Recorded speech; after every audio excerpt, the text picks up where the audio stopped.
Salve ragazzi, oggi siamo qui a Via Duomo perché è San Gennaro, volevamo assistere allo scioglimento del sangue, ma purtroppo non ci hanno consentito di far parte di questa manifestazione, anche perché volevamo anche parlare con il cardinale e quindi volevamo dirvi che ci siamo spastriati anche di chi ci tappa la bocca e di chi limita la nostra libertà di pensiero. Ma sono spastrate come vanno le cose al centro storico, basta che ti giri. Dietro di noi dall'11 settembre dell'anno scorso c'è stato guai.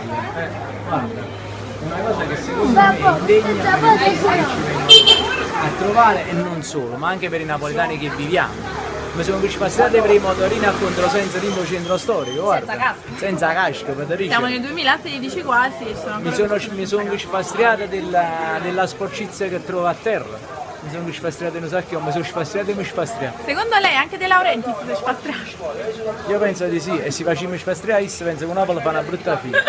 Cosa si è spastriato lei? Faccia vedere. Di quando facciamo gli interventi sull'ambulanza che ci pigliano sempre con cattive parole, spunti e quant'altro. E a volte per colpo. Va bene, gabbia. Nonostante cerchiamo di salvare vite umane, nonostante tutto. Lei di cosa si è spastriato di Napoli? E questa è una bella domanda, Luca. Una domanda da 100 milioni. Di che mai ti spaziato? Sono scocciato di sentire per esempio tutte le stesse fesserie, non so, del sindaco, della vita che fanno qui. La vita dove i giovani non vale niente. I giovani se ne andano a Napoli perché non c'è sta niente, non c'è proprio, non c'è sta niente da fare. Non mi piace alla pagina ci siamo spastriati. Ci siamo spastriati, che veramente ci siamo scocciati, è giusto per il fatto che siamo in pochi a lavorare, siamo in tanti abusivi e politicamente vi dico diminuite le tasse e cerchiamo un po' più di aiutare le persone che veramente ne hanno bisogno. Il lavoro che a 53 anni uno non è più bravo per lavorare.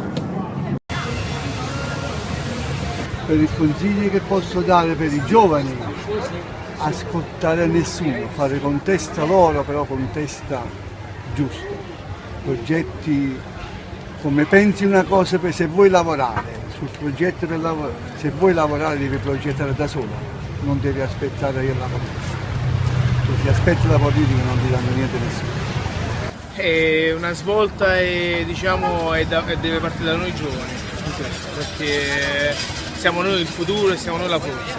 Però molti giovani oggi sono impegnati a tutt'altro, ecco, questi social network, WhatsApp e quant'altro, e non si interessano del vero problema che abbiamo noi che viviamo. I napoletani sono simpaticissimi, peccato che dovrebbe essere una città più pulita.